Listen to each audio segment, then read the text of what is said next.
All right, today is February 16th. I am interviewing Robert Goetz at Benoit High School, and I am the interview person, Mike Pirro, and we have Kendall Dolan. And Tommy DiBernardo. Okay. Please state your full name, your date of birth, city, and state which you live. Robert Goetz, March 26, 1966, Stratford, Connecticut. Okay, what was your branch of service? Marine Corps, And your highest rank in the Marine Corps? Colonel, And at what general locations did you serve? mostly on the East Coast, Camp Lejeune, North Carolina, Quantico, Virginia, and Pensacola, Florida. Okay. Were you drafted or did you enlist? Initially, I enlisted in 1985. Then when I finished school, I enlisted in the reserves, and when I finished school, got commissioned on active duty. Where were you living at the time when you enlisted? In Stratford. In Stratford. Do you recall the date? It was May 16th, 1985. Oh, you remember that day? I would have never remembered. Why did you join? Let's see, that was right, let's see. So I was a senior in 84, Stratford High. During those years, 83, the Beirut bombing played a big part. My sisters, I'm the youngest of 6. A couple of them had dated Marines, so I guess that was my exposure to exposure to the Marine Corps. My brother had served in the Navy. Father was in our World War II. Aunts and uncles were also in service. So you had pretty much a military family almost. Yes. Tell me about your first few days in the service. First few days in service was pretty interesting. Again, 1985. I enlisted in the reserves, so kind of the old-fashioned weekend a month. The Marine Corps has a program where you can do boot camp in the summer, return to college, go to college during the school year, do reserves while you're doing that. So that was a program I enlisted for. So on the 16th, I signed the paperwork. On the 24th, I was in boot camp, Paris Island. So that was a pretty quick change, and a couple of good stories there. Okay, so you go for boot camp. Tell me about your experiences in boot camp. Boot camp was fun. It was interesting. I don't know if I've ever heard that before. It was interesting. You know, if you want to do it, you'll get through it. Just kind of keep your mouth shut and do what they do, or do what they ask, kind of as fast as you can, and keep your mouth shut. And, you know, just like anything else, there's a will, there's a way. Do you remember your instructors? Yes. You could elaborate a little more. I'd have to think. The senior drill instructor was Staff Sergeant Golden. Hamilton, Staff Sergeant Hamilton was the second. And then the third one, I'd have to think about. But yeah, definitely memorable characters. And we had a few Marines that we actually interviewed before. So it was kind of like their experience seemed to be that the drill instructors break you down and build you back up almost, you know, right from the start. Yes, you're definitely broken down for the first, 3, 4, 5 of 13 weeks. Okay. How did you personally get through the 13 weeks? Was there anything you did or focus on or during that time period?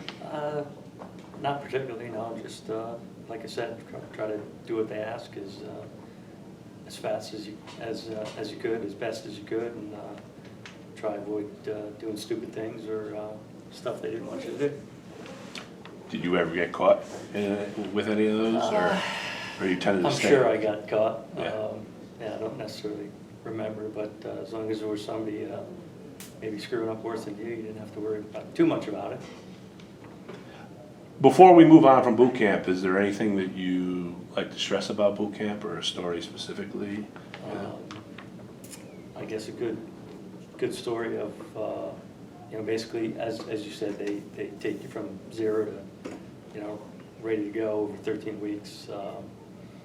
So have to go back to what you do the first couple of days, inventory PFT. Maybe I shouldn't tell this story. Listen, you don't need to tamp it down, this is good. Okay, so you do an inventory PFT to see where you are physically, 3-mile run, pull-ups, and what's the other one? Sit-ups, I guess. Well, before that, you wake up and you get dressed by the numbers. Put your socks on, 1, 2, 3. You're done. Put your other sock on, put your shorts on, blah blah blah.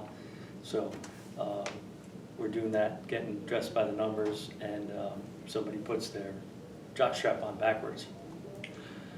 So you can imagine the fun the drill instructors had with that. I can imagine. So now, 13 weeks later, you do a series of progressive inspections. Obviously, the DIs start it and they tear you apart, and then by the end, you're doing it with the series commander, and it's he's throwing softballs at you. Where you from? Blah blah blah, because you got your stuff wired and nailed down by then. And he asked the guy in front of me, what was the funniest part of boot camp, and he really the Marine basically relates that story. And the whole platoon's just trying not to crack up behind him because he's telling the story. It sounds like it would be, at that point, be comical. All right, after boot camp, where did you go? After boot camp, I came back here to Stratford. The unit I was with was 6th Motor Transport Battalion out of New Haven, Connecticut, again, a reserve unit. I did that for a couple of summers. Again, with that program, you come back. I drilled there a weekend a month, and then went to motor transport school the following summer. Learned how to drive trucks. I believe one of the persons that I interviewed, Bill Perillo, actually was stationed there as a reserve too. Yes. For a period of time. Okay, you mentioned your assignment there, and you mentioned you were back at school too, right? Yes. Okay. Just on a weekend during the month when you were there, what was a typical day for you? So you'd either go in Friday night for like 4 hours, and then the rest of the weekend, full Saturday, full Sunday, or Saturday morning, full day, Saturday, Sunday. So you go there probably Friday night, inspection, make sure everybody was wearing the uniforms right, had a haircut, get some admin stuff taken care of, maybe prep for whatever you're going to do the next day. We'd be in a motor transport unit, you'd go drive around. So you set up a convoy and go drive to Rhode Island or somewhere else. And that was like a specific type of training? I mean, was there anything that you were actually transporting, or was it just to just? Yeah, just to The drive case. for the most part. Yeah, or sometimes you'd pick up another. There was a infantry unit in Plainville, Connecticut. So maybe you drive them to where they had to go the weekend. Okay. Now, you mentioned that you eventually were activated. Not activated, but active duty. Active duty? Yeah. Okay. Yeah, would you like to talk a little bit about that? Yeah, I graduated from Sacred Heart University. So during those 4 years of my reserve time, I was going to school, ran into a guy that knew the whole officer candidate program thing, and applied, made him apply. Obviously, when you walk into the recruiter's office, already been to boot camp, going to college, it's easy work for the selection officer. And the next thing you know, we were going to a program called Platoon Leaders Course, following 2 summers, 2 6-week programs. Same thing, back to school, keep on drilling. So when I basically finished my degree, accepted a commission, then went on active duty. After that, first place you go, well, second lieutenants in the Marine Corps, the basic school, 6 months of basic training for officers. in Quantico, Virginia. What was that training like? They call it 6 weeks, crammed into 6 months. But it was fun. You're there with, say, a couple hundred all second lieutenants, and you learn all the various portions of the Marine Corps. You know, admin, operations, infantry, just little bits of everything that you could be possibly doing. Logistics, you name it. So, Okay. So after that, you could be a basic second lieutenant, more or less leading any small unit in the Marine Corps. So after that training, now I happened to look over your bio and it's pretty extensive. So kind of like take us where you went next. Okay, so that was October '89 to roughly April '90. Yeah. Right around the start of the first Gulf War. Gulf War. So I was in school for that, missed that boat. Again, Quantico, Virginia was, I had a guaranteed flight contract. So, as long as I passed everything and my eyes didn't go bad, I was heading to flight school. While I was waiting to do that, they were backed up there at the time. So you had to go find yourself another job. A lot of guys went to squadrons, go to other schools.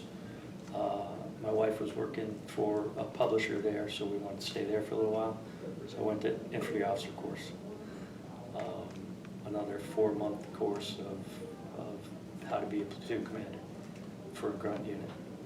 And that was fun because we did all the training. We set up everything, shoot machine guns, mortars, etc.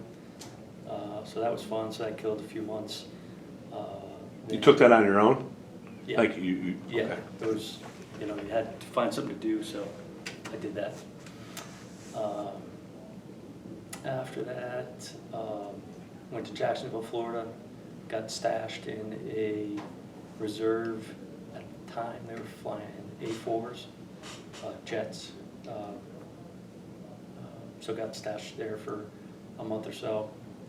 Got some rides in A4 and F-18. Threw up in the back of those. So That must have been intense. yeah, it was fun. Yeah. And then went to Pensacola for starting flight school in 90, fall of 90. For specifically, Basically, Marine Corps, they send you through primary flight training. At the time, we started with, what were they? Just, small fixed-wing plane, Beechcraft T-34 Mentor, turboprop aircraft. So everybody starts there, and then from there, you get split to helicopters, props, or jets. I went the helicopter route, so you do about 125 hours in the turboprop, and then go to your appropriate, whatever you get selected for. And then helicopters, I went to just across the field and flew the Jet Ranger, TH-57 Jet Ranger. And that's the basic helicopter that you start learning helicopters on. how long was that training for? The whole thing was roughly like fall of 90 to February 92, so ballpark 2 years. And you felt really comfortable after those 2 years with what you were doing in regards to that? Yeah, I mean, you get your wings. Like I tell people that ask how hard flying a helicopter is. After about 12 hours in a helicopter, they let you and another knucklehead first lieutenant go out alone, so it can't be that bad. And then you go to whatever specific airframe you're going to fly. And where was that? That was for Muir Air Station, Camp Lejeune, North Carolina, flying CH-46s. Okay, at that point, like I said, I had read a little bit on your bio, and so obviously that wasn't the only thing you did. So what'd you do after that? So there, you go there as a first lieutenant. There are about 12 new first lieutenants in the squadron, and basically the squadron's gearing up to deploy. So about a year. You've got ballpark about 12 first lieutenants that are the co-pilots, and then all the other pilots are basically senior officers that have been there for their second tour, that have already done a deployment, and they're the helicopter aircraft commanders. So ballpark about 27, 30 officers in a squadron. East Coast squadrons deploy to the Mediterranean 6 months at a time with the Navy, so you get on Navy ships, fly or sail to the Mediterranean and just do exercises, port visits and whatnot with various host countries around the Mediterranean and standing by for anything to happen. Any hostile activity? I did 2 of those with that squadron. The squadron was the Marine Medium Helicopter Squadron 264. So during the course of 4 years, I did 2 of those deployments. First one was good, ballpark 180 days. We would, do an exercise in a country, have a Liberty visit in a port for, a weekend, 3-4 days. So that one was pretty good, pretty fun. Second one, not so much. Those same 180 days, we had about 6 days of liberty, just based on what was happening in the world and poor weather in a port where you couldn't leave the ship and take the Liberty boats ashore. We're in Israel one Friday night when Rabin got shot.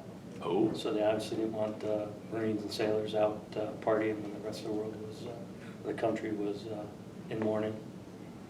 Just things like that, or you get called away for some, Now, you specifically mentioned the second 180 days.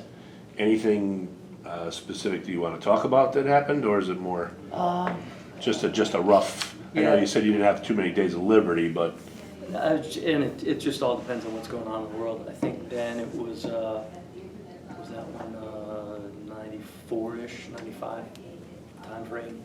There was a lot of stuff going on in Yugoslavia, so we spent a lot of time off the coast there.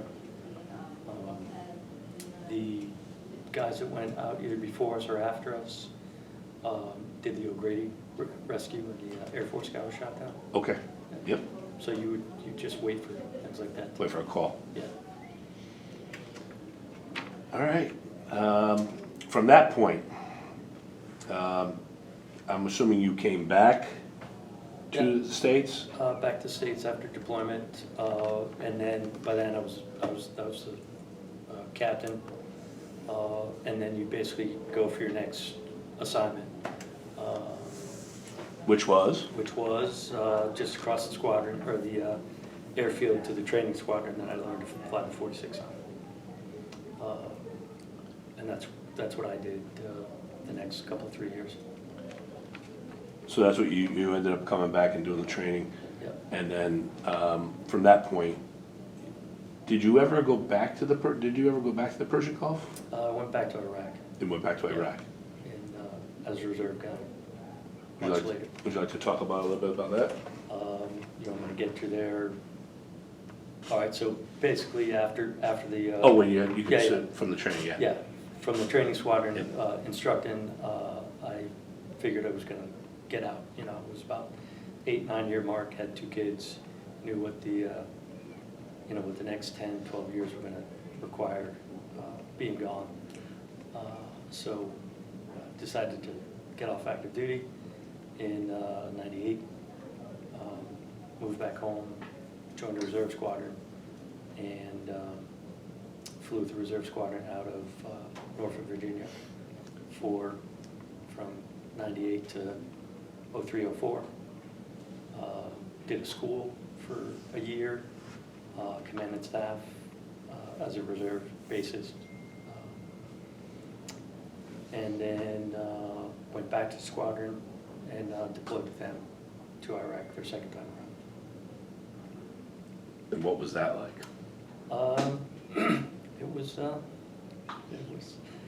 lot better than some other folks had it on the ground. Yeah. Yeah.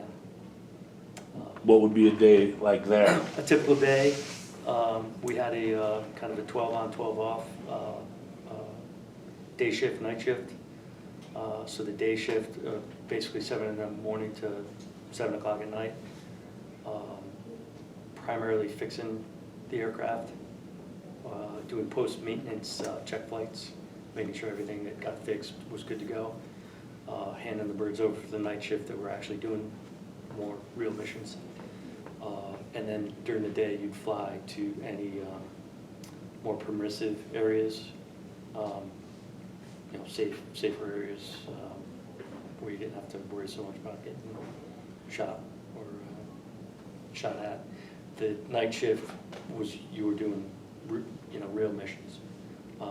We were at Al Assad Air Base, so we would fly from Al Assad into all the LZs and camps, etc., in towards Baghdad, carrying basically 46 does assault support, so carrying bullets, beans, and band-aids, moving people around, prisoners around, mail, whatever needed to be moved, you put it in the back and take it to the next spot. I think maybe, I'd like to hear about it, but the fact that you talked about during the day you didn't travel that much, only to safer areas, most of your missions were at night. Maybe we want to clarify why most of that was at night, and what was it like flying at night there? Flying at night, you always flew on night vision goggles, so you could still see things better than just flying at night, and they couldn't see you, basically. That's the advantage of flying at night. You wouldn't have any lights on, so unless they had night vision devices as well, they were just kind of guessing by the noise where you were. Was there anything about the heat there that maybe flying at night was a? Not so much, yeah. Not so much. We could still fly Yeah. during the day, yeah. And it got cold at night too, so. Okay, that was your experience there. Is there anything you left out there? I mean, attacked at any point, or? There were some Sure. random rocket attacks at the airfield, and probably the first couple times. So basically, you would get there, I think we got there in September, and you did a turnover with the squadron that was already there. We would fly, the guy from our squadron would fly with the guy from their squadron on one of their birds, just so you could get the feel for it, where you're going, etc. So following somebody that's been doing it for the last 6 months, and I actually got paired up with a guy I knew from active duty. And the first few times I went out, we got shot at, but it was they're merely just shooting at the noise, so it was interesting, but no. What they be firing at you? AKs? Yeah, probably AKs. All right, your service there ended when? We were there from basically September 05 to 06 ballpark to April. Yeah, so 6 months there as well. Straight home from there? Yeah. Yeah. Yeah, packed up the helicopters and got on a commercial flight and landed back in Norfolk. So you get back home. Did you stay there, or did you go back to the reserve situation? So basically it was, you go back to the reserve situation. It was a year activation. So some prep time prior to the 6 months of going, and then some, maybe a month or two afterwards, just to shut things down and get back to normal. And then it went to more normal life. Weekend a month, civilian job, etc. Okay, was that it for your deployments? Yes. Okay. Yeah. So while you were away, how did you stay in touch with your family? Phone, mail, email. So it was over there. It was pretty easy. unless something happened, they would shut the phones down, shut the computers down. Was there actual mail Yeah. that you got too? Oh, yeah. Yeah, 'cause, some of them talked about, earlier in their service, some of the vets talked about that letters were a big thing when, when they were younger, and Right. especially when they were Camp Lejeune, too, letters, but I would imagine as you got, into the 2000s, the email or. Yeah, Yeah, definitely. so- It went from probably the first deployment on the ship, mail would take a couple of 3 weeks, or you'd have to hit a port. So mail definitely took a while. The second deployment, it got better. You had email on the ship as well, as opposed to, you could pay, $60 for a minute call the first deployment, and then, by the end, or, 10 years later, 15 years later, you could, it's just almost normal to call anytime you want. What was the food like in the military? It was all right. We've had some Yeah. interesting stories about that too over. Nothing too crazy. No, Nothing too crazy? just normal. Food in Iraq was pretty good. They tried to feed you pretty good.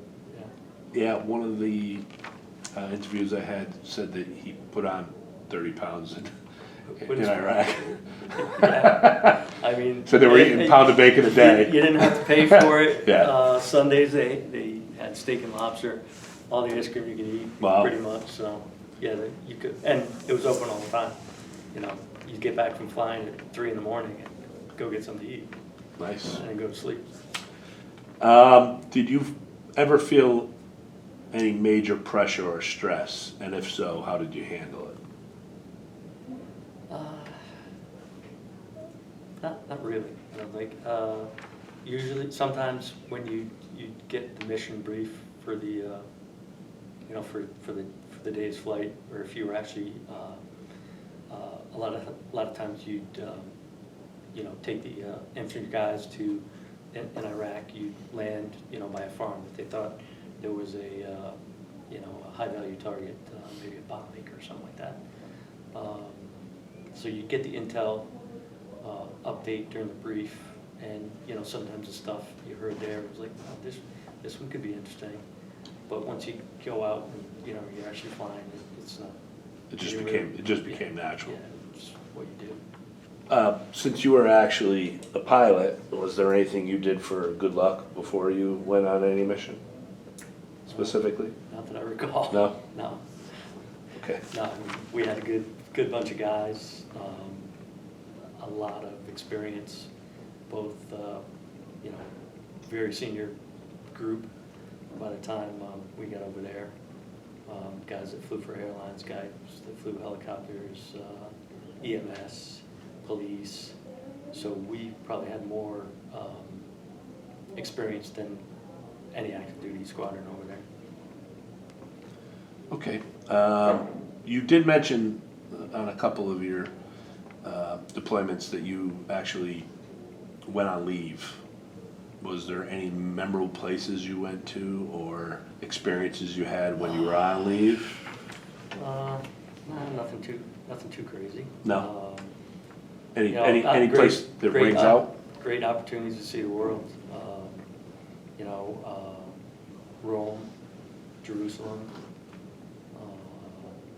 Those probably are The two most big memorable. ones. Yeah, and then just a beach in Spain, Palma de Mallorca, having drinks on the beach.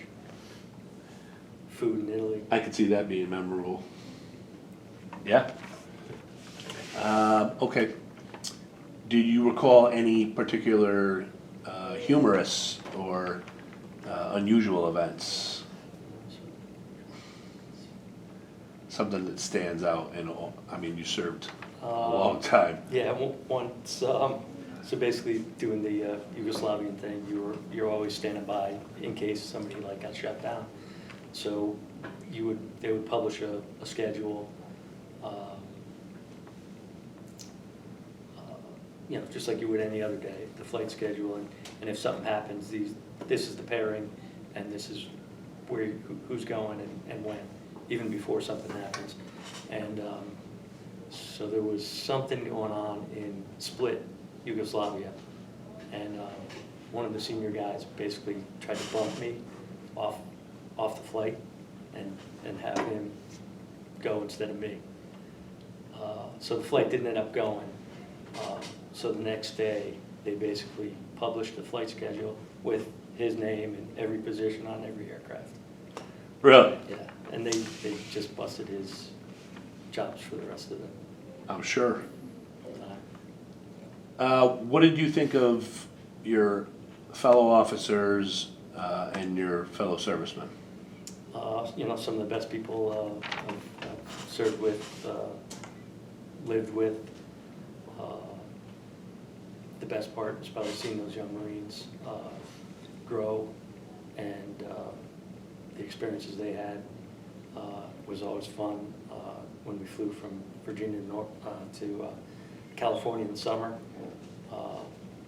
putting one of them young crew chiefs up in the pilot seat and letting him fly for a little while, and then you know, years later, seeing those same Marines get promoted to, you know, the senior ranks, and also excel in their civilian jobs as well. Go to school, a couple of lawyers. Really successful. Yeah. Did you, by chance, ever keep a journal of? I did keep a journal a little bit while I was in Iraq, and then I kind of got tired of doing it. I guess. So I'm assuming you still have that journal? It's probably somewhere. Yeah. Don't worry, I'm not gonna ask you to read it, I'm just, it's one of the questions. When your service ended, you retired in 2019, was it? Yeah. Okay. Tell me about your final few days. Well, final few days is pretty easy as a reserve guy. Yeah. It was setting up the retirement. Well, that's where the difference comes in the interview, because some of them served 4 years and then that was Yeah. it. Yeah. You've been on for so long, it's like, you know, active duty, then Yeah. reserve, and so on, back and forth. you know. Well, there were, you know, that was, Iraq was 2006, so there's 13 more years of doing stuff. After that, my idea was to shorten the commute. I was driving from, you know, here, Connecticut to Norfolk to still be able to fly helicopters, which was fun. You know, but it's an 8-hour drive, so 4 hours into it, you know, you're in Dover, Delaware, saying, oh, shit, I'm halfway there. And then when I first got there, I was seeing guys fly in from New York, Chicago, you know, whatever. I'm thinking to myself, when I gotta buy a plane ticket to come to drill, I'm out of here. Well, 13 years later, I had trained, plane, automate, I'd done it all. So you get, you know, it was fun to go to drill on the weekend, get away from work, go do Marine things for a couple of days, and blow off some steam, and then come back to work. So that was 06. What did I do? Next job for about 3 years was liaison with FEMA at New York City. So if anything happened and somebody wanted Marine Corps assets to help them in the event of a Disaster. Yeah, we were the ones that would set that up. So that was fun. After that, I went to a unit out of Pennsylvania, right outside of Philly, and that was a Marine aircraft group, a reserve group, so the next level above a squadron, and just did admin type stuff for them, ops, setting up the 2 weeks in the summer program, you know, training, usually in the desert. After that, what did I do? And then the last 3 or 4 was helping out the active duty recruiters out of Garden City, New York. So that was a good time. Had about 15 officers working for me. and we would help out the active duty recruiters, talking to people in colleges, go to Marine Week, and we went to Marine Week Nashville, Detroit. So what's not to like about that? Get paid to go hang out with Marines and drink beer. Absolutely. Yeah, I mean, you mentioned, like you said, you've been so many different places and did so much training. Matter of fact, you probably have more schooling than anybody I ever interviewed, from that point of view. And basically, when we talk about your last few days, when did you decide to say it's time to retire? So, getting back to one of those Marines you did mention, but I know you interviewed, Yep. Greg Sperling. I didn't You didn't interview, not him. All right. So Greg was one of the great Marine influences in my life that dated one of my sisters. So another big thing you do as a second lieutenant, you give a silver dollar to the first enlisted guy you salute to you. And Greg was that guy. So, you know, somewhere, I can't remember along the way, you know, maybe when I came back from Iraq in '06 or something, when he retired, he said basically, don't ever retire, make him throw you out. So that's what I did. After 30 years, you basically have to retire. So that's 30 years of commissioned service. I didn't have a choice. I retired. Or, I don't think we had anybody that ever actually was forced, basically said, well, okay, you did your time. It's by law, Right. based on what rank you are, how many years of commissioned service you can do. Now, you said you made colonel. Yeah. When did, throughout the story, when did you actually get promoted as colonel? So let's see, captain off active duty in '98 when I went to the reserves. I picked up major. Probably, I think it was 2005. So that was 2005. I got promoted to lieutenant colonel, and then colonel in 2011. Okay, while you're home during this time, yes, you're a reserve. What did you do in your Civilian career? Yes. I worked for 20 years, IBM, flying helicopters and jets, and that was the bulk of the time. So you were actually doing what you were Yeah. trained to do? Yeah. We just had George Grauman, and he said how he used the military to learn electronics and started his own business that way. Right. Yeah. So, I mean, I recommend it to anybody, whether it's 4 years or 40. And can't say enough about the reserves as well. It's the best of both worlds. obviously, I'm going to ask the question, I'm obviously you did, but did you make any close friendships in the service, and if so, do you still continue with those friendships? Yeah. A couple we know live out in Arizona now. Roommates on those deployments. Went through flight school together, and still keep in contact. We're their daughter's godparents. Went to their daughter's wedding, a couple years ago. We were both on deployment when their first daughter was born. My wife was in the delivery room with her,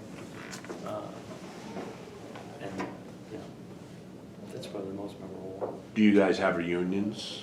Haven't had a reunion. Just the friendships that you keep in Yeah. contact with. Did you join any veteran organizations? Member of the VFW, American Legion out of Milford, and National Association of Naval Veterans, Port 5 in Bridgeport. And then Marine Corps League. Okay. How do you think your military experience influenced your thinking about war or the military in general? You can only go by what you experience, and I had positive experiences all the way around.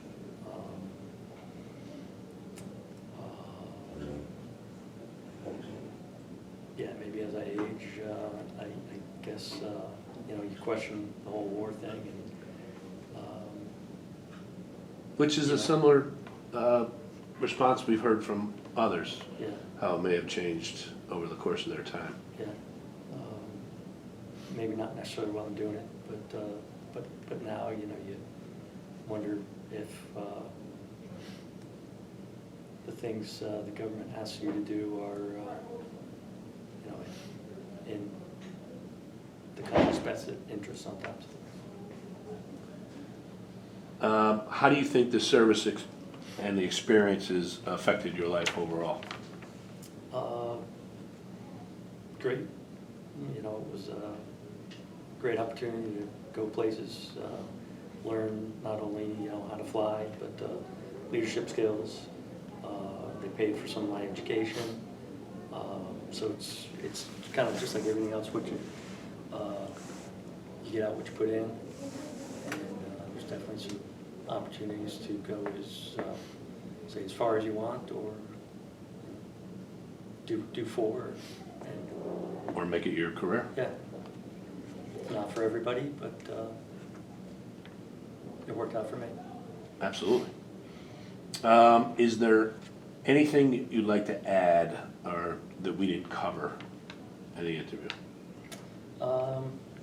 I would say kind of along the lines of the question about, and I can't remember what it was, but you know, the difficult times.